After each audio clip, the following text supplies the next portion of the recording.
Creo que ya. Gracias. Antes de iniciar este conversatorio, quiero expresar una nota aclaratoria.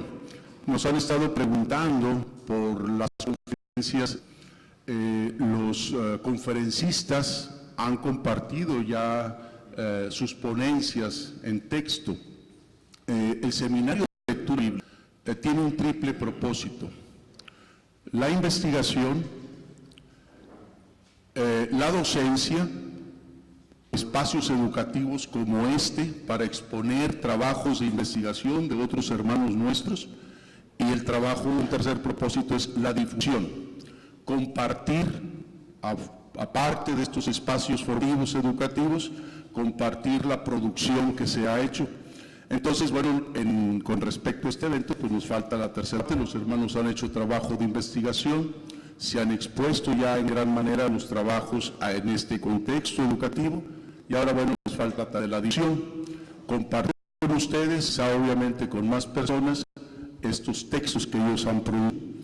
El compromiso del Seminario de Lectura Bíblica es que a partir del próximo lunes, en 3 semanas, nosotros les haremos llegar vía correo electrónico estas ponencias por escrito. Vamos a hacer un primer trabajo de edición, ¿sí? Es decir, revisar, obviamente no los contenidos, sino las formas, producir un solo documento en Word, en PDF, y hacérselos llegar vía correo electrónico para que ustedes lo tengan. La idea es que después de esta primera edición y esta primera publicación, vamos a añadir otros trabajos. Un hermano nuestro que no se encuentra entre nosotros produjo 6 sermones, tomando los 6 propósitos de Santiago Crey en su texto, compartir con ustedes como una producción anexa al texto. Tenemos que producir obviamente una introducción y toda esta cuestión. Sacaremos una segunda edición, ya en un texto, si el Señor nos provee, que sea un texto impreso, o al menos un texto en libro electrónico, ¿sí? Ese obviamente tendrá un cierto costo, no nada, ¿cómo les diré? Que nos quede ganancia, sino simple y sencillamente para seguir produciendo más materiales, que esa es la labor nuestra. Dicha esta aclaración, bueno, nos damos pie a pasar. Tenemos los próximos 50 minutos para discutir. Tenemos con nosotros a los 5 de los 7 conferencistas que hemos estado participando en el Congreso de Predicación a 60 años del Sermón Eficaz Santiago Crey. Este es un conversatorio. La idea es poner a discutir, esperemos que no se peleen, no, ese no es el propósito, nuestros conferencistas. Tenemos una pregunta generadora, pero la respuesta la vamos a ir construyendo poco a poco y dejarnos guiar obviamente por las secuencias, las líneas que nuestros participantes van a ir marcando. La pregunta generadora es la siguiente: ¿podemos hablar de una homilética latinoamericana, homilética contextualizada? Si podemos hablar de ello, que la hay peculiaridades de esta homilética. Si no hay, ¿cómo la podemos construir? ¿Sí? Esta es un poco la pregunta que buscamos generar. Pero en las conversaciones que tuvimos vía los medios electrónicos, se planteó comenzar de cierta manera. Y tal vez nosotros que estamos formados con una lógica formal, es decir, iniciar con definiciones antes de dar cuestión que no hemos tal vez comenzado en este congreso, estamos hablando de homilética, nos hemos hecho esta pregunta, bueno, ¿qué es homilética, no? ¿Qué es predicación? Podemos formular una respuesta, hacer una proposición formal al respecto en torno a esta. La pregunta primaria es, ¿qué podemos nosotros entender por homilética? ¿Alguno de ustedes gusta responder? Claro. Sí, a mí me dijeron que yo iba a divertirme. Y yo dije que me iba a sentar aquí para pasar el micrófono. Bueno, les comento esto que dijo el hermano, porque cuando discutíamos este espacio formativo del conversatorio, mi respuesta a ellos fue: hermanos, vamos a divertirnos un poco en el conversatorio, ¿eh? Diviértanse, por favor. Adelante, hermano. Yo creo que los conceptos son muy importantes y en este caso, pues hay unos conceptos con los cuales yo he estado trabajando y pues como sigue publicando y publicando, pues algunos conceptos se fijan. Claro está, uno puede tener la definición tradicional de predicación como presentar un discurso sagrado en el contexto del culto, etc. Pero eso es una mera descripción. Así que la definición de predicación que yo prefiero dar es más dinámica y trabaja más con lo que es el propósito de la predicación.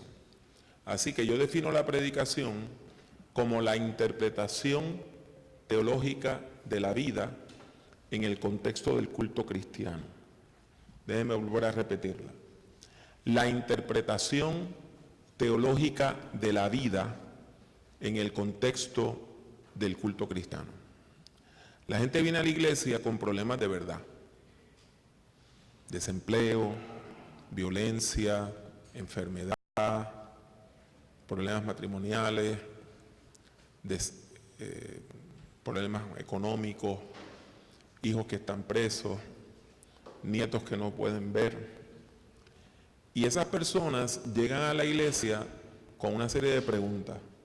¿Por qué? ¿Por qué Dios permite esto? ¿Por qué mi matrimonio está fracasando? ¿Por qué mi hija me dejó de hablar? ¿Por qué mi hijo está preso? Y las respuestas que necesitan cuando vienen a la iglesia son respuestas teológicas. Decirle a alguien, bueno, tu hijo está preso porque cometió un crimen, bueno, pues está bien, pero eso no es una respuesta teológica. La gran pregunta es ¿por qué Dios permite esto? La gran pregunta es ¿dónde está Dios en mi dolor? ¿Dónde está Dios en mi vida? Entonces, tiene que quedar claro que la gente llega a la iglesia y está buscando una interpretación de qué es mi vida y qué valor tiene mi vida para Dios. Jugando con las palabras, a veces yo digo que predicar es interpretar la vida en clave de fe. Aquellos de ustedes que son músicos saben que hay una clave de fa y una clave de sol, pero nosotros interpretamos la vida en una clave de fe. Y cuando una persona llega a la iglesia en crisis y recibe ese mensaje que trae aliento, que trae esperanza, que le permite ver que Dios es más grande que su problema, entonces la predicación es efectiva. Homilética viene a ser el estudio científico, riguroso, disciplinado del acto de predicar. Así que podemos decir que en un continuo de acción y reflexión, la predicación es la acción y la homilética es la reflexión sobre esa acción. Partiendo sobre esa base, pues, dado que hay una práctica latinoamericana de la predicación, pues debe haber una reflexión sobre esa práctica latinoamericana de la predicación. Así que una homilética latinoamericana sería aquella que es reflexión sobre la práctica homilética, sobre la práctica de la predicación de las comunidades de fe en nuestro subcontinente.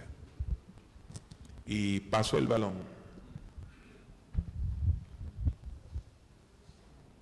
Bueno, yo he mencionado, hermanos, para quienes estuvieron aquí en la mañana, mencioné varias definiciones de predicación desde varios puntos de vista, aún del etimológico, pero el significado en la Biblia, la predicación, no solamente el asunto de contenido, pero también cuando en la Biblia se presenta ese aspecto, habla de un evento. Así es de que el predicar para nosotros debe ser eso, no solamente una cuestión de proclamación, pero es un evento que tiene un propósito y que Dios lo permite precisamente para eso. En ese evento, entonces, a mí sí me parece que es, como lo señalé, no solamente una invitación, pero es una responsabilidad sagrada que nosotros tenemos con una sociedad, porque el mensaje no es, sí, ciertamente parte de ahí, qué sucedió allá, pero qué es lo que va a suceder aquí y qué es lo que debe de suceder, porque lo importante no es lo que sucede en el púlpito, lo importante es lo que sucede en la banca, cuando los hermanos que están escuchando el mensaje van a salir allá afuera, a hacer sal y luz, a transformar. En ese sentido, yo sí creo que a nosotros, en el aspecto de la homilética, nos está haciendo falta incorporar estos asuntos hermenéuticos para que nosotros tratemos los asuntos que están aquejando a nuestra América Latina, a nuestra sociedad. Entonces solamente quería hacer ese añadido, hermanos. Pues yo añadiría que la predicación es un encuentro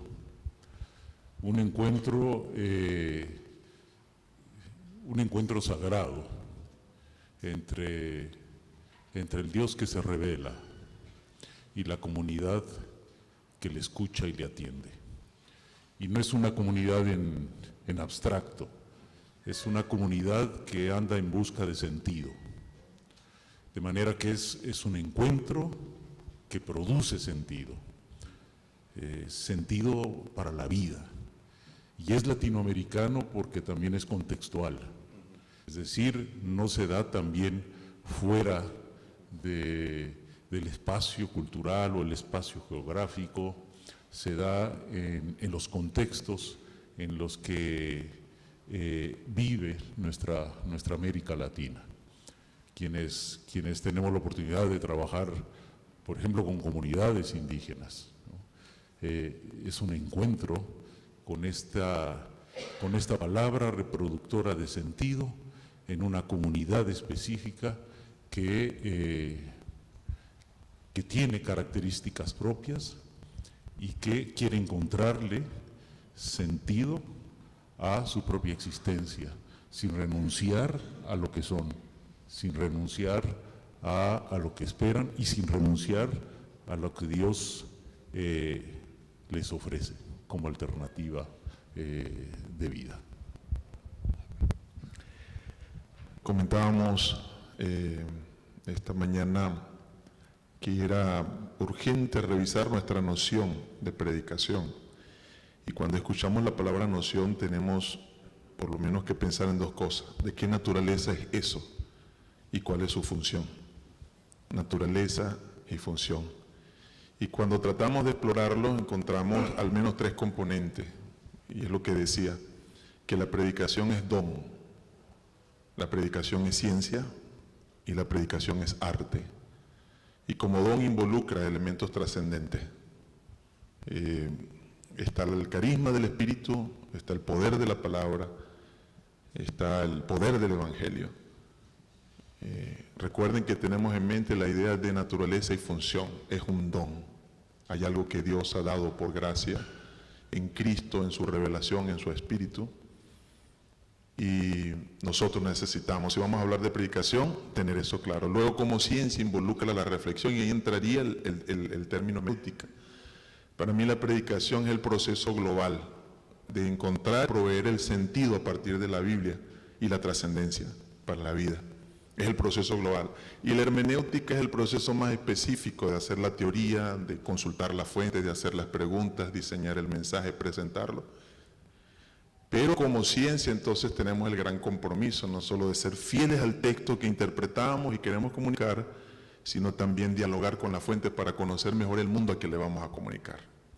Y finalmente el arte, que a veces hemos dejado por fuera en la predicación, tiene que ver con la sensibilidad, la creatividad, la imaginación, el aspecto estético, que a veces simplemente decir qué es la predicación y qué tenemos que predicar, cómo el para qué de esa predicación y la trascendencia estética que debe tener. Entonces yo pienso que sí, si el pensamiento ha cambiado y la teoría también ha ido evolucionando y la práctica de la fe también, yo creo que sí necesitamos cuestionar el tema de qué homilética necesitamos nosotros en América Latina. Entonces dejo la idea de la predicación como un proceso global por encontrar allí en la palabra del Señor, con los recursos de don y ciencia, el sentido y la trascendencia para la vida, y dejo también el elemento de que es un don del Señor y que necesitamos hacerlo con su gracia. Gracias. En mi conferencia yo di una definición de predicación, se las leo. Es la revelación del mensaje cristocéntrico de toda la Biblia por medio de la vida y todo lo que tengamos a la mano con el fin de transformar a los oyentes. Es mi opinión personal que el objetivo final de la predicación es la transformación, y que de donde partes de revelar la palabra de Dios, creo que estoy de acuerdo con todo lo que han dicho aquí, pero la pregunta respecto a que si hay una homilética o un estilo latinoamericano, y a mí me parece muy difícil responder eso, o más bien yo diría que no, porque la verdad es que pienso que hay una gran diversidad, no sé, percibo yo cómo predican en Sudamérica, o los latinos de Estados Unidos, percibo diferentes cosas. Por supuesto otras denominaciones, aquí sé que no todos somos bautistas, pero sé otras denominaciones que tienen, la verdad, unos fundamentos completamente distintos a los que tenemos algunos de nosotros que somos bautistas. Entonces yo sí percibo algo muy complejo de establecer así como un estilo de predicación latinoamericano. Tal vez podríamos decir dos cosas, no sé, la pasión, las ganas. Somos más gritones que cualquier otra cultura, pienso yo. O sea, escuchar a un norteamericano gritar mucho no es lo más común, pero sí entre nosotros. De hecho, tenemos gritones profesionales o gritones me refiero, superiores a cualquier otro tipo de gritón. O sea, algunos demás. Y creo que hay otra característica que cuando usted hizo la pregunta me hizo pensar en esto. Y no es publicidad, porque ni siquiera traigo más libros que este. Pero este libro lo editó el hermano Joel C. ¿Perdón? Si lo compras se lo dedico, pero eso sí es. El hermano Joel Gregory, él era hasta hace poco maestro y decano en el seminario Truett, ahí en Baylor. Y el hermano hizo una antología, supongo yo que escribió a cientos o miles, no sé, de pastores o predicadores, o recibió sugerencias, yo no sé cómo le hizo, pero a mí me llegó una carta de él que yo hiciera un sermón, porque la idea era tener sermones de todo el mundo bautista, de todos los continentes, pero bautistas. Y entonces, pues sé que hubo algunos colegas, amigos míos, a los que también les llegó esa carta, pero digo, no es por presumir, pero escogieron uno mío. Y está un sermón aquí mío, y resulta que es muy interesante porque no sé de dónde sacó el hermano la biografía, supongo que de alguna página antigua, porque puso cosas que es otro Gilberto Gutiérrez, pero no importa. Pero al sermón se le hizo un análisis. De hecho es un buen libro, insisto, es el único que tengo, porque traía 2 copias y una ya la compraron, pero es el único que tengo. Yo no lo imprimí ni nada, o sea, yo lo mismo lo tuve que comprar, bien caro por cierto, pero el hermano puso aquí sermones, cómo se predica en las iglesias bautistas. Y a mí, yo le hice caso porque él puso en la carta que no quería que hiciéramos un sermón especial para este libro. No, uno de los que predicamos. Y de hecho, en ese tiempo que llegó la carta, en nuestra iglesia fue el 2012, teníamos una campaña que se llamaba Viviendo un Año Perfecto, porque se acuerdan que la vida se iba a acabar en el año 2012. Como se iba a acabar el mundo, decidimos vivir un año perfecto. Es irónico, por supuesto, no creíamos que se iba a acabar, pero sí vivimos un año entero con vida de discipulado todo el año, y bueno, una campaña de todo el año. Y el sermón que tocaba para el domingo, cuando yo recibí la carta, ese puse, no escribí uno especial. Es un sermón basado en la vida de la oración de Jabes. Por supuesto que no es la idea del libro La oración de Jabes, que sí es famoso y que no sé qué tanto, que para mí es un libro que habla de humanismo y medio brujería y cosas así. No estoy de acuerdo con ese libro. Es una postura diferente, por supuesto. Pero el hermano le hace un análisis sociológico al sermón. Y se me hizo muy interesante porque en conclusión, lo digo no me siento ofendido ni discriminado, pero en conclusión lo que dice el hermano es que ese fue un buen sermón, porque como los latinos se sienten de lo peor, se sienten en el hoyo, o sea, porque la pobreza, la discriminación, las guerras, la delincuencia, por causa de eso hacen falta sermones como esos que animen a la gente. Ese fue su análisis más o menos del hermano, que insisto, no me siento ni discriminado, ni mal, ni nada, pero me pareció que tiene algo de razón. Es cierto, en este mismo congreso, aunque hemos hablado de homilética, se ha hablado de las mujeres y la violencia que se hace, de los perseguidos, de las minorías. O sea, sí es un matiz de nuestra predicación. Por razones obvias es lo que estamos viviendo. Entonces yo pensaría, si queremos encontrar algo, sería eso, pasión, si somos más apasionados los latinos, que eso tiene que ver con el estilo, no con la exégesis, sino con el estilo. Y tal vez el tema que abordamos, procuramos dar aliento a nuestra gente. Percibo algunas otras cosas, pero no positivas, de una especie de un estilo latinoamericano, por ejemplo, en los grupos de corte neocarismático. Me parece que en su exégesis son alegóricos. Agarran cualquier narrativa de la Biblia para hacer una alegoría. No dice eso la Biblia.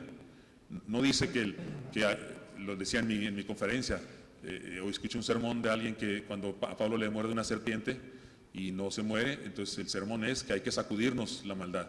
Ahí tiene a toda la gente parada y sacúdete el espíritu de divorcio y sacúdete el pecado. El texto no dice eso, ni da para eso. El texto habla de un milagro, un poder de Dios para darle a Pablo, no sé, autoridad, para darle entrada a ese pueblo, a esa isla donde finalmente pudo dar una iglesia, digo yo. Pero se alegoriza todo. Muchos predicadores latinos alegorizan todo. En la cristianismo por televisión, puras alegorías. No hay otra cosa. Y lo peor es que en ocasiones agarran alegorías no de la Biblia, alegorías del aire o de un fenómeno físico-químico, y se agarran de ese fenómeno químico y le ponen textos bíblicos para probar que así funciona también la fe. Y creo que es un error, y un grave error, porque es una exégesis insana, una exégesis pervertida, que no lo es, y por eso el mensaje que dan no es el correcto. Humanismo, veo mucho humanismo en la predicación latinoamericana en algunos grupos. Quisiera pensar que no entre nosotros, pero sí entre algunos grupos. Por eso aquí hay las declaraciones, y tú tienes poder, y en tu boca hay un milagro. Así que si hablamos de una homilética, una predicación latinoamericana, yo pensaría en algunas cosas muy negativas que no me gustaría compartirlas, pero pasión y nuestra atención de las necesidades de la gente, los perseguidos, las minorías, me parece que sean dos rasgos, pero no percibo así como esto es nuestro estilo, no percibo, más bien propongo que lo hagamos. Y que lo hagamos comenzando como base principal una sana exégesis. Todo lo demás después, el estilo de hacerlo, de decirlo, todo lo demás después es secundario. La primera parte de una buena homilética debería ser una exégesis sana. Gracias. Adelante. Gilberto, ¿verdad? Sí.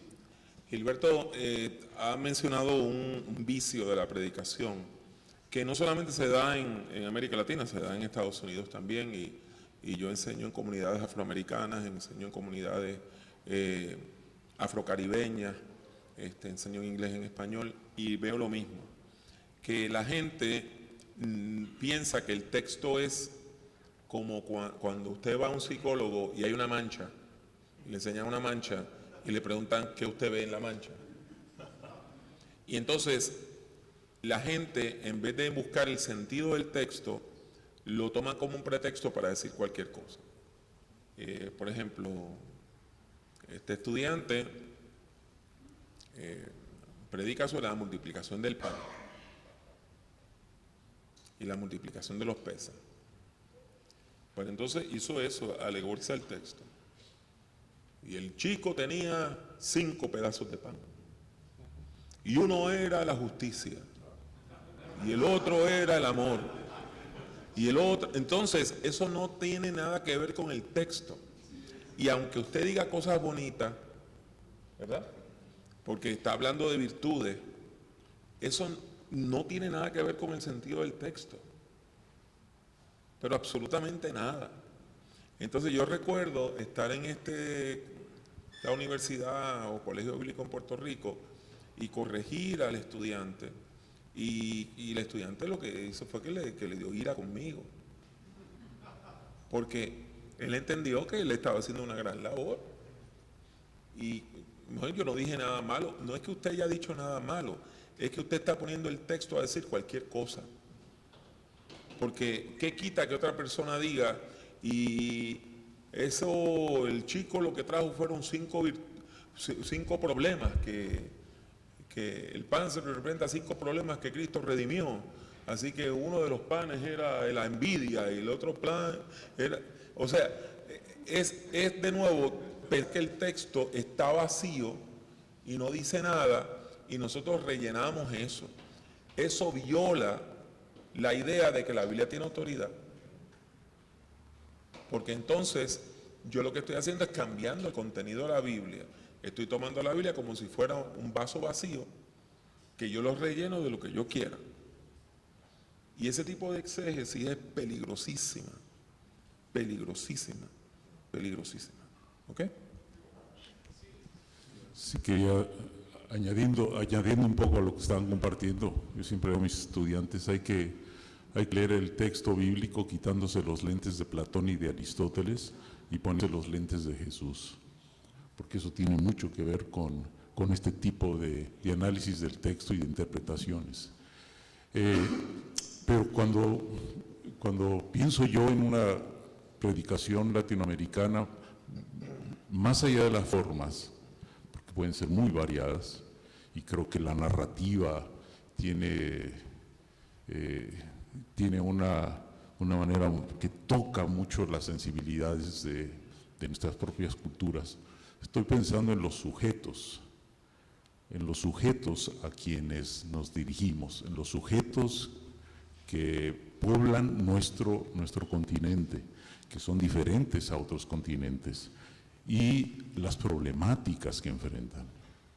Sí, por ejemplo, el tema de la interculturalidad tiene que ser un tema a considerar en nuestra tarea de la predicación, sobre todo en iglesias, y pueden ser urbanas, donde están compuestas nuestras comunidades con gente, es pluriétnica, es pluricultural, ¿no? Y me parece que es un elemento que es fundamental que tomemos en cuenta, ¿no? Y esto la hace, pues la tiene que hacer una predicación propia, ¿no? Sí. Para esto yo también quisiera añadir un poquito en este sentido. En la década de los 80s, cuando estaba estudiando mi maestría allí en Southwestern, Joel Gregory era profesor de predicación. La mitad de los estudiantes eran miembros de su iglesia, porque allá ser miembro de la iglesia es simplemente ir al culto. Entonces, los estudiantes querían estar escuchando cada domingo a Joel Gregory porque querían aprender de él. Él era maestro y muy respetado y muy hábil, el hermano. Tan es así que entiende todos los asuntos de la predicación, y me voy a atrever a decirlo, hay un estilo, por ejemplo, de predicación bien étnico que no es el anglo, no es el típico americano. La predicación afroamericana, ¿sí?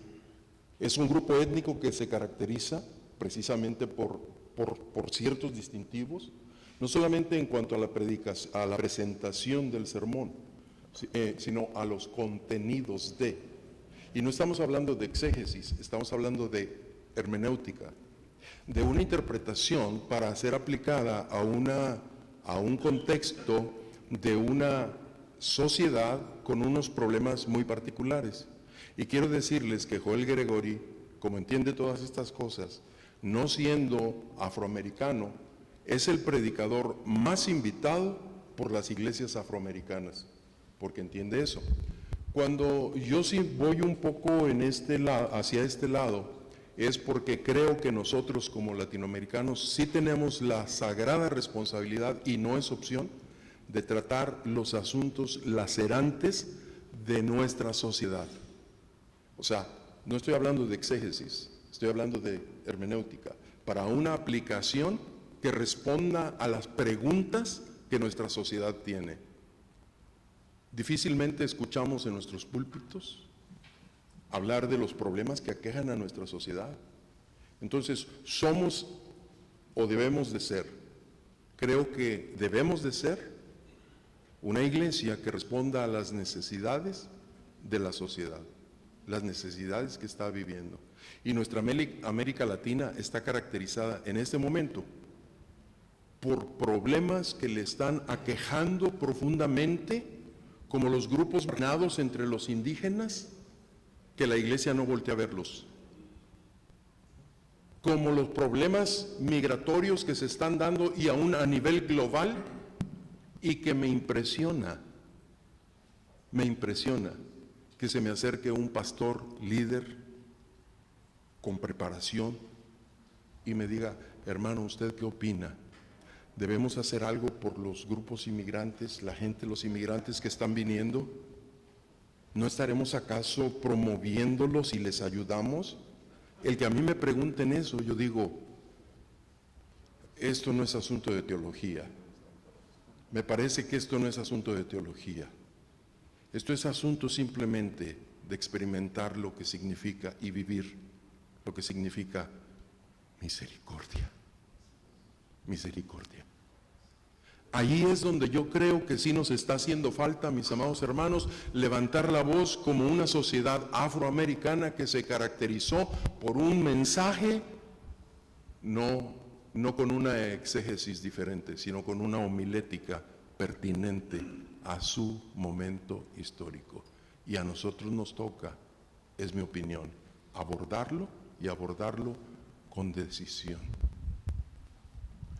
Gracias. Sí, yo quisiera seguir proponiendo cosas porque me gusta la pregunta, que si creemos que no existe una predicación o homilética latinoamericana que proponemos, yo ya propuse una cosa que sea una exégesis sana, ¿verdad? Que eso pues, tiene muchas cosas, montones de asuntos que tratar, pero eso sería el punto. Yo propondría un segundo punto, su propósito. Pienso que debemos preguntarnos con seriedad cuál es el propósito final, aún más allá del propósito general doctrinal, de aliento, de exhortación, de evangelismo está por sí mismo, no hay ni que mencionarlo, pero los otros 5, exhortación, aliento, ético, moral, doctrinal, devocional. Que tenga buena doctrina, ¿para qué? Que esté alentado, ¿para qué? Que reciba una exhortación, que viva una vida ética, moral, ¿para qué? Debemos pensar en un propósito más allá de eso. Y yo encuentro en Juan 10:10 el propósito. Yo he venido para que tengan vida y la tengan en abundancia. O sea, no lo digo yo, lo dice la palabra. O sea, mis ovejas vienen y se sientan ahí, deben venir y sentarse ahí, y los que no son de la iglesia sería bueno para todo eso, para que sean evangelizados, para que reciban doctrina, para que reciban aliento, exhortación, todo eso. ¿Para qué? Para que vivan a plenitud, para tener una vida plena, una vida de verdad, en la tierra que nos anticipa una perfecta en los cielos. El problema es cuando predicamos para zandear, para sancionar. Hay gente que predica como si el Dios de quien habla odiara a los seres humanos. Entonces debemos predicar para que la gente viva a plenitud. Jesús dijo para que tengan vida y tengan abundancia. No significa no sin problemas y no significa no predicar contra el pecado, por supuesto que no. Pero sí deberíamos tener un propósito más allá, ultra. Y pondría otro tema en que también sería bueno lo ultra. No sé cómo decir, después me invento una palabra, pero ultrapúlpito o más allá del púlpito. Yo apoyo y sé que lo estoy diciendo en un lugar muy grave. Sé que esto es como poner las 95 tesis en la capilla aquella. Sé que si me están oyendo, si me entienden, ¿verdad? Pero yo creo que deberíamos optar por una predicación, por una homilética más allá del púlpito. Perdónenme, no me quieren perdonar, no le hace, pero Dios sí me perdona. Creo que nuestra predicación, en algunos casos, ha sido secuestrada por la tradición, secuestrada por conceptos equivocados respecto al templo, el lugar santísimo, el santuario sacrosanto y puro y cosas de esas. No tiene sustento bíblico ninguna de esas ideas. Es un hecho que las iglesias que están creciendo, los ministerios, no estoy hablando de los neocarismáticos que hacen mega negocios religiosos, no mega iglesias, no son mega iglesias, son mega negocios religiosos. Estoy hablando de las iglesias verdaderas que están creciendo. En todas ellas el predicador es una persona que utiliza todo lo que tiene a la mano, el arte, el dibujo, la música, gráficos, objetos, que se mueven, que no tienen púlpito.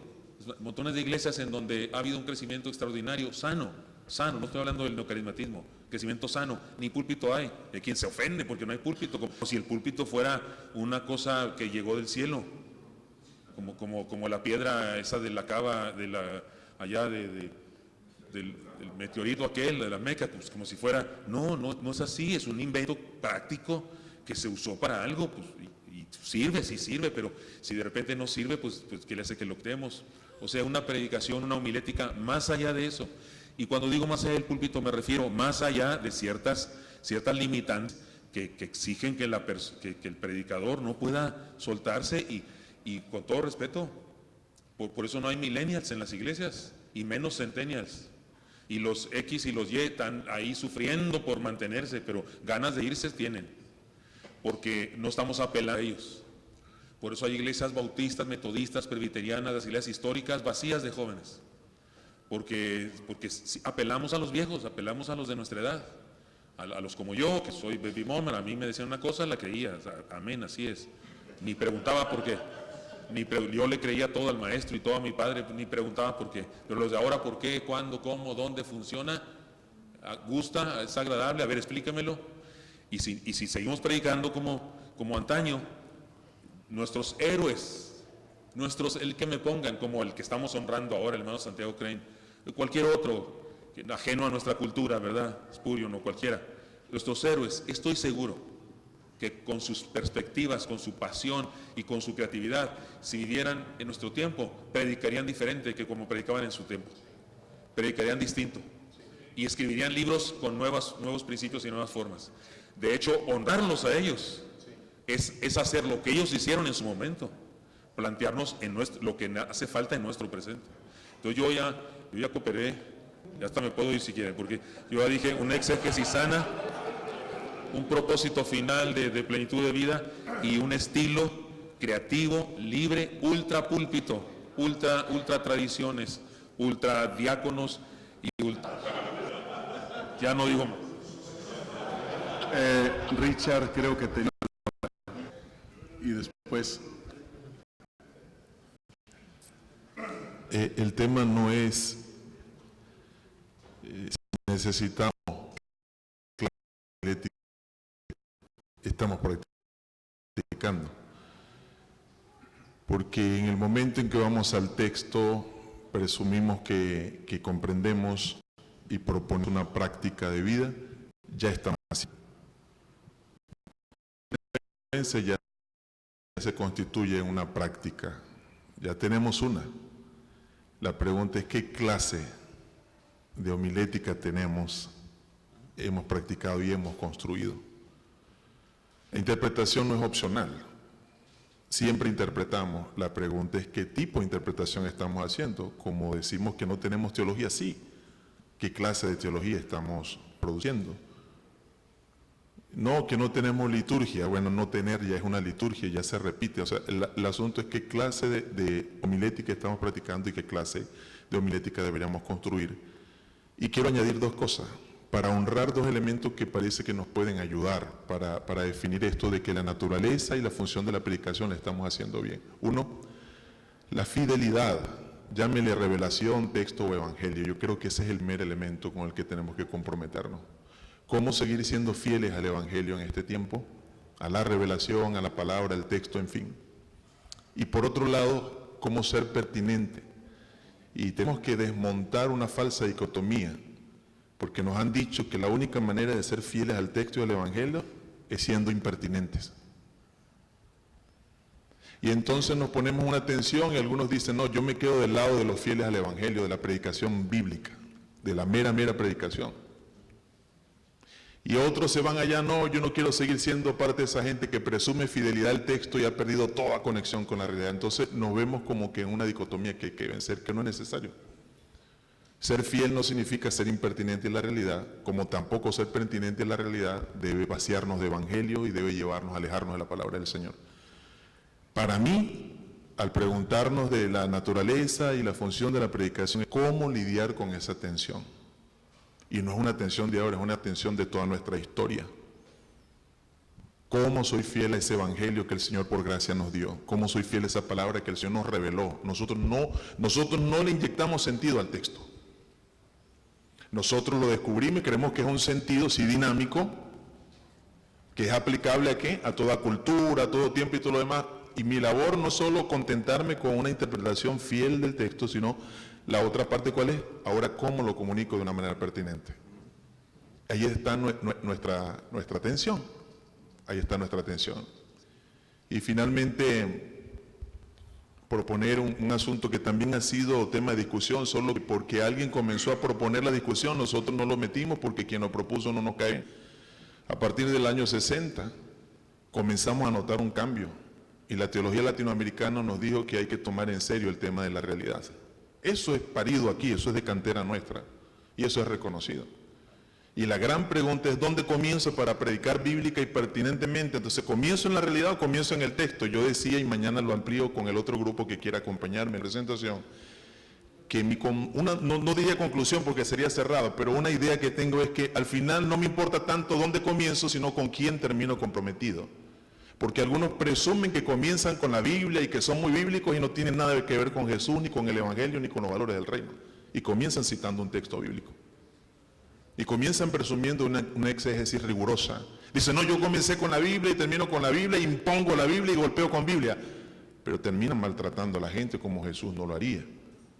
Entonces hay quienes presumen de comenzar con Biblia en su predicación y no tienen nada que ver con Jesús, ni con Evangelio, ni con el reino. Entonces yo decía, porque si realmente quien está trabajando bien el texto va a terminar comprometido con Jesús y en el nombre de ese Jesús con la gente. Siempre. Pero no importa, yo decía, comienza en la realidad y al final ¿dónde lo vamos a llevar? Si comenzamos una situación de la realidad, como Pablo nos ha insistido constantemente. Comenzar con lo que toca a la gente. Cuando Jesús dice un padre tenía 2 hijos. Él está proponiendo un caso real o imaginario que despertaba la imaginación de todos los oyentes, porque cualquier padre puede decir, yo pasé por eso. Los está tomando en la realidad. De entrada no dijo nada que tenía que ver, digamos, nosotros con elementos teológicos, pero sí fue un acercamiento teológico a la realidad para llevarlos a dónde al final. ¿Dónde los llevó? En esa parábola del padre con los 2 hijos. Al final, ¿dónde lo lleva? Al amor de Dios, al Dios que perdona, al Dios que recibe. Entonces, hermano, 2 cosas para terminar. Creo que necesitamos en la homilética latinoamericana, primero, no es que la tengamos o no, la pregunta es qué clase tenemos, porque ya estamos haciendo algo de pasar de la noción a la práctica. Número 2, vencer la falsa dicotomía entre que yo voy a ser fiel y soy impertinente, o ser pertinente y al final vacío de evangelio mi predicación y de Biblia. Y por último, es que, como metodológicamente hablando, porque yo soy de los que cree que la Biblia es la fuente privilegiada del quehacer lógico de la predicación, está por encima. Pero a mí no solo debe preocuparme ser fiel a su significado, no, ser pertinente en su comunicación. Y ambas cosas debo trabajarlas. Solamente quiero hacer un comentario. Me parece muy pertinente, Richard, tu comentario. Creo que esta cuestión de las dicotomías se han construido a partir del pensamiento moderno, ¿no? Donde los opuestos se excluyen. ¿Qué parto? ¿De la escritura o parto de la realidad? Una excluye a la otra. Creo que necesitamos una hermenéutica más analógica, ¿no? Donde los opuestos conviven en tensión y juego con ellos, ¿no? Como bien decías, no importa si parto de la realidad o parto de la Biblia, después de todo los dos van a estar en tensión siempre en esa construcción que vamos haciendo de nuestra exposición sermonaria, ¿no? Entonces me parece muy pertinente esta exposición tuya. Jesús fue analógico, Jesús fue hombre y fue Dios 100%. Nuestra situación existencial es analógica. En nosotros habita el pecado, pero habita también el Espíritu Santo en una completa tensión. ¿Sí me explico? Siempre sí. Está esa tensión, pero somos un poco más hegelianos, ¿no? Donde en esta dialéctica de opuestos, tesis, antítesis, y la síntesis borra las otras dos, ¿no? Ese tipo de pensamiento moderno como que nos ha afectado mucho en nuestro trabajo hermenéutico, en nuestra labor teológica y en nuestro trabajo pastoral también, porque esto repercute en las decisiones que tomamos, ¿sí? No soportamos que estén los opuestos frente a nosotros. Buscamos siempre eliminar uno porque nos sentimos más a gusto, más cómodos, ¿no? Sí. Adelante. Sí. No, diga. No quiero ser redundante, hermanos, pero a mí sí me parece que coincido con mi hermano Richard, que no es de que en dónde vamos a empezar. Porque usted puede empezar con un problema para buscarle una solución y va a ir entonces a la Biblia. Pero usted puede empezar en la Biblia y puede encontrar respuesta a algunas necesidades. Invariablemente así tendrá que ser. El asunto teológico no está en discusión. La teología no cambia, la teología es la misma. Lo que sí va a tener sus variables es la hermenéutica, no la exégesis, la hermenéutica. Vemos al Señor Jesucristo, porque si hablamos, por ejemplo, de teología de la evangelización, pues no lo discutimos, ahí está en la palabra, desde Génesis hasta Apocalipsis. Pero usted verá la práctica del Señor Jesucristo en la evangelización. Los fundamentos teológicos son los mismos, pero en la manera en que Él se acercó con un teólogo, con un erudito, no fue la misma que hizo con aquella mujer en el pozo de Jacob. ¿Sí? A uno le habló de nacer de nuevo y a otro le habló del agua. Yo no estoy hablando aquí de fundamentos teológicos, estoy hablando de un contexto, en un ambiente que se da en diferentes culturas, con diferentes trasfondos religiosos, con diferentes personas, hasta con diferente género. Y me parece a mí que la cultura de cada uno de ellos era diferente. Y vemos el ejemplo del Señor Jesús. Y siempre va a concluir en su exposición, siempre en su hermenéutica, abriendo su boca en el camino a aquellos hombres que iban preocupados por lo que había sucedido. ¿Y eres tú el único que no sabes lo que ha acontecido aquí? Empezando desde Moisés hasta los profetas les enseñó. Y cómo ardían nuestros corazones cuando nos hablaba de la palabra en el camino. Estamos hablando de la palabra como fundamento, pero estamos hablando no de exégesis, estamos hablando de hermenéutica, muy propia para cada necesidad. Y ahí es donde hay una necesidad muy particular entre nuestros pueblos oprimidos, que son muchos, porque hablamos de discriminación allá en los Estados Unidos, pero dígame qué pasa el día de hoy aquí, donde hay discriminación contra las mujeres. ¿En dónde se está predicando esto en los púlpitos? ¿Será acaso nuestra necesidad? Yo voy a decir siempre, sí lo es. Y nuestra predicación debe ser pertinente a la sociedad. El Señor Jesucristo, no solamente el Señor Jesucristo, todos los que predicaron. Usted ve ahí a Pedro. Esto que está aquí sucediendo aquí es el cumplimiento de las Escrituras, pero entiendan la interpretación del momento histórico que estamos viviendo. Es el derramamiento del Espíritu Santo. Y predicando con aquella convicción para llevar a la gente a hacerse la pregunta, ¿qué haremos? De eso se trata, no de qué va a hacer el padre, o qué van a hacer los diáconos, o qué va a hacer la denominación. La predicación eficaz es aquella que va a despertar en el corazón del que está escuchando para hacer algo. Y aunque se ha hablado de los propósitos que el doctor Santiago Crane menciona en su libro, yo solamente lo resumo en uno. El propósito de la predicación es transformación. Debe transformar, si nuestra predicación va a ser eficaz, debe transformar la sociedad en la que vivimos. Si nuestra predicación va a ser eficaz, debe transformar nuestro país, nuestra ciudad, nuestro país, nuestro estado, y debe transformar nuestro continente. Esa es responsabilidad suya y mía, porque para eso Él nos ha puesto. La palabra del pastor Jiménez. Sí. Miren, a veces nosotros hacemos distinciones que son imposibles en la práctica. Es ridículo preguntar, empiezo con la Biblia, con la realidad. ¿Y dónde leo la Biblia? O sea, yo no me puedo salir de mi realidad social para leer la Biblia en el mundo de las ideas y después volver. Yo la leo aquí, ahora.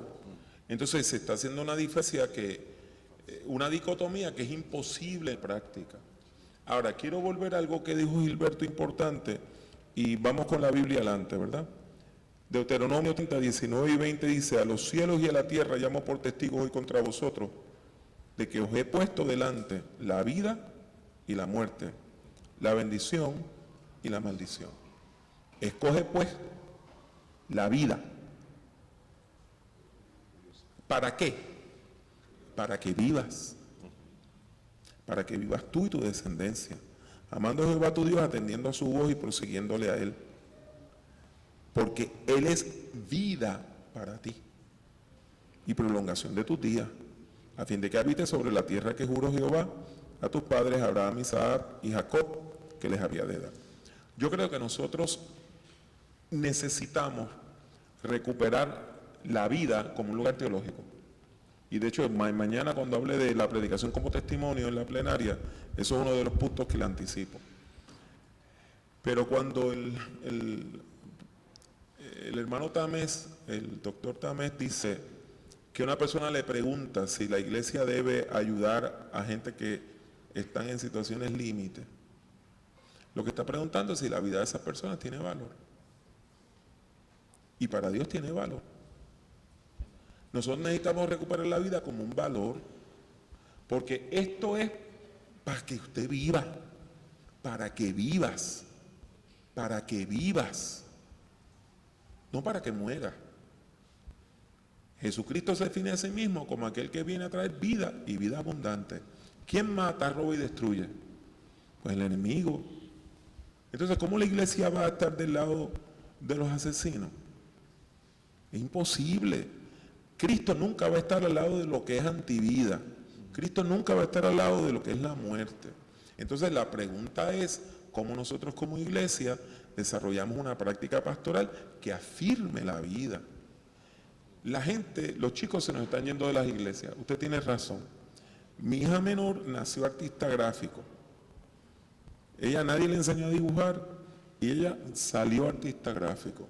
Por los otros días yo le dije, dibújame a un Jesús corporativo. Y ella me dibujó a un Jesús atlético, con su pelo largo pero recogido en un chongo, bien afeitado, con lo que en inglés llaman un power suit, un traje, o en Colombia dicen una pinta azul celeste, con una camisa blanca y una corbata roja. Y decía, entonces hablando con un micrófono, y decía Jesús 2020. Ella, que es Z, ¿verdad? Ella nació en el 2003. Me dice, ese no es el Jesús de la Biblia. Aquí no hablamos de los Zetas. Sí, yo lo sé, que aquí quiere decir otra cosa, pero lo que quiero decir que en términos generacionales, ella es de las personas más jóvenes. Me dice, ese es un ídolo, porque ese no es el Cristo de la Biblia. Entonces, este es parte del problema, cómo nosotros vamos a predicar y desarrollamos una práctica que Jesús nunca tuvo. Jesús nunca predicó en un púlpito. Jesús nunca le dijo a nadie, te espero a las 10:30 de la mañana para la escuela bíblica y a las 11 para la adoración. Jesús nunca dijo, vamos a hacer una campaña de capital para construir un templo. Entonces tenemos que preguntarnos hasta qué punto la iglesia, hemos creado una corporación cuando Jesús tuvo un movimiento. Y el último comentario que quiero hacer es que lo que nos vendieron a nosotros como la ética no era más que una escuela homilética. Los curas tenían una tradición que venía de Italia y de España. A nosotros nos vendieron como la homilética la escuela racionalista británica. Y nos dijeron que esa era la homilética. La gente de habla francesa, lo que aprendieron homilética lo aprendieron con el viejo libro de Binet. Y tienen una escuela de oratoria que es mucho más retórica, más florida, etc. Y nosotros necesitamos comprender que lo que a nosotros nos vendieron como lo que era la teología, la homilética, fueron las versiones de los anglos, de los europeos, de lo que era eso. Nunca fue toda la homilética. Y por eso nosotros nos debemos sentir libres de desarrollar nuestro propio pensamiento. Sencillamente cada uno de nosotros está construyendo esto, y cada cual va a aportar un ladrillo. Y vamos juntos a crear una realidad, una nueva teoría homilética, que esperamos que sea verdaderamente pertinente. ¿Para qué? Para que la gente viva en el nombre de Jesús. Bueno, quiero decir algo antes de despedirme. Yo sé que tenemos que derribar muchas cosas, como Gilberto lo ha compartido. Tenemos que afirmar la vida, tenemos que afirmar la equidad. Con todo respeto a los organizadores, a mis colegas que aquí están y con todo respeto a esta iglesia, tenemos una gran deuda con las mujeres. Y si alguien tenía que estar aquí, también es una mujer. Muchas consiervas que también que también predican la palabra, que también se están gastando la vida allá en el terreno. ¿Por qué no están aquí? ¿Por qué no las escuchamos?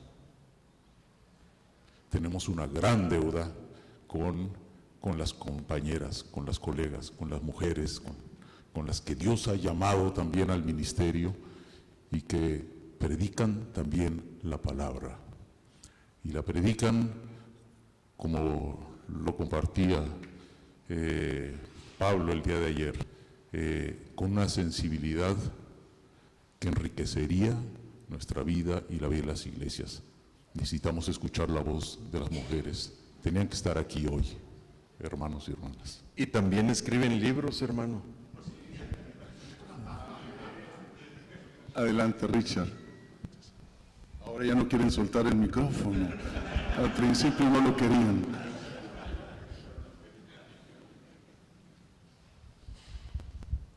Sería un anacronismo acusar injusto a alguien que interpretó y escribió en un tiempo histórico con los lentes de nosotros ahora. No sé si me explico. Nosotros necesitamos ser agradecidos con todos los que nos aportaron, nos trajeron el Evangelio de alguna manera, nos enseñaron homilética, nos escribieron teología sistemática.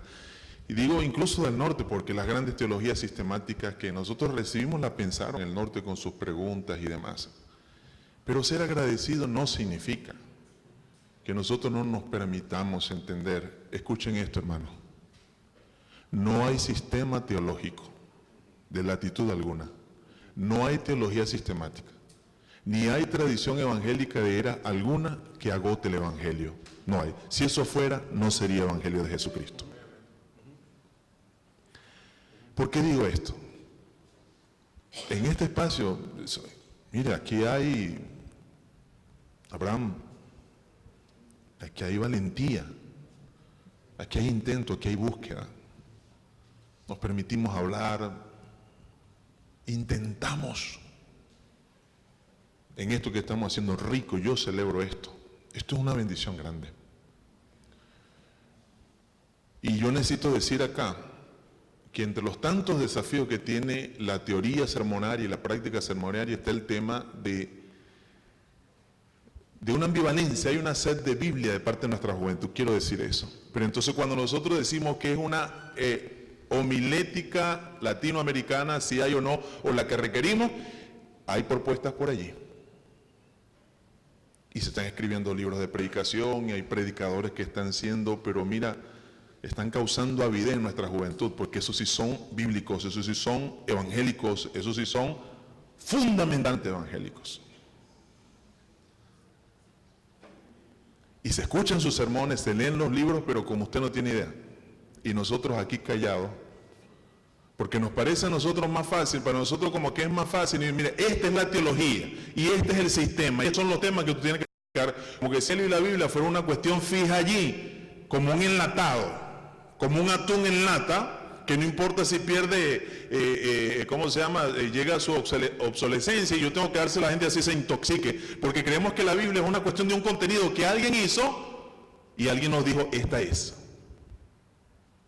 Y nosotros de una manera crítica, bueno, hemos dado, pero no nos hemos dado cuenta que no hay sistema teológico, no hay tradición evangélica, no hay teología sistemática, ni siquiera hay homilética del contexto que sea, pues no estamos diciendo que esta va a ser, no, sino como nosotros, porque a cada generación de predicadores, a cada generación de pastores, a cada generación de teólogos, a cada generación de iglesia le toca ser fiel al evangelio y predicar ese evangelio a su contexto. Nosotros tenemos esa responsabilidad.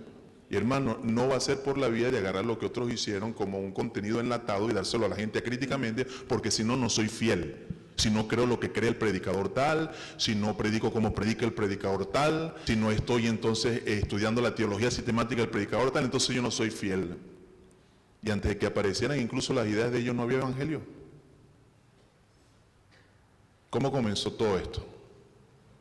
Comenzó con Dios haciéndose hombre, viviendo entre nosotros, creando una comunidad de vida, y donde el evangelio transformaba a las personas y las transforma. ¿Por qué nosotros insistimos tanto en...? ¿Saben por qué? Yo creo que es algo a veces de flojera, y hemos interpretado que si me salgo de ahí soy infiel. Nadie quiere ser infiel, entonces por temor a ser infiel, un poco como el asunto de hablar en lengua, en las tradiciones que está, que respetamos o no, y si no hablo en lengua no soy santo, ni tengo la gente busca forzar ese proceso. Entonces, como yo no quiero ser infiel, entonces yo voy a escoger a los predicadores, a las teologías sistemáticas y a los libros que escriben, que me dicen a mí quiénes son los fieles evangélicos de este tiempo. Me preocupa profundamente eso, y lo reitero, no hay teología sistemática, no hay tradición evangélica que agote el evangelio lo rebasa, porque si alguien lo metiera ahí, lo atomiza, dejaría de ser el evangelio de nuestro Señor Jesucristo. Entonces, ¿cómo nosotros vamos a responder esta sed de Biblia que tenemos en los jóvenes, esta lectura voraz por cierta literatura, este afán de escuchar al cierto, y eso está incipientemente? Cuando eso se explote y llegue a tener una cosa, ¿cómo nosotros vamos a responder eso si no abrimos el espacio? ¿Cómo le vamos a entrar a eso? ¿Es verdad que somos infieles al predicar porque no predicamos como tal o no repetimos las ideas del escritor tal? Se nos está agotando el tiempo y tenemos que cerrar porque tenemos otra conferencia. Hemos escuchado a los hermanos y hemos visto cómo a través de la participación de cada uno de ellos han ido construyendo un texto, y todo texto siempre queda abierto, no hay texto clausurado. Se ha ido tejiendo una urdimbre sin bordaje alrededor, ¿sí? Han tendido hilos, han tendido cuerdas que no sabemos hasta su prolongación, hasta dónde va a ir a dar. La aportación de ustedes, obviamente no solamente en este momento, sino en las diferentes participaciones que han tenido, ha sido muy enriquecedora, y creo que nos llevamos o nos quedamos con muchos elementos para seguir reflexionando, para seguir dialogando. Y mis queridos hermanos, el diálogo siempre requiere una apertura hacia el otro, una aceptación del otro, un recogimiento del otro. Y creo que en este tiempo en que nosotros vivimos, y muy concretamente con respecto a este tema de la predicación, creo que requerimos mucho el trabajo del diálogo e el ir construyendo juntos. Y obviamente en esta actitud inclusiva de los otros, como mencionaba ahorita, pues todavía nos queda mucho por hacer. Una actitud inclusiva de los perseguidos, de los que están peregrinando por diferentes tierras, de las mujeres, una predicación inclusiva de los jóvenes, de las nuevas generaciones, es pertinente en nuestro tiempo. Tenemos las ventanas, ¿verdad?, para que puedan correr nuevos aires en esta comunidad evangélica. Gracias, mis queridos hermanos, gracias por la aportación de cada uno de ustedes. No sé ustedes, pero yo me quedaría escuchándoles más y más en esta tarde, pero tenemos otro momento para compartir y seguir escuchando más acerca de otros temas. Un fuerte aplauso a nuestros participantes. Gracias.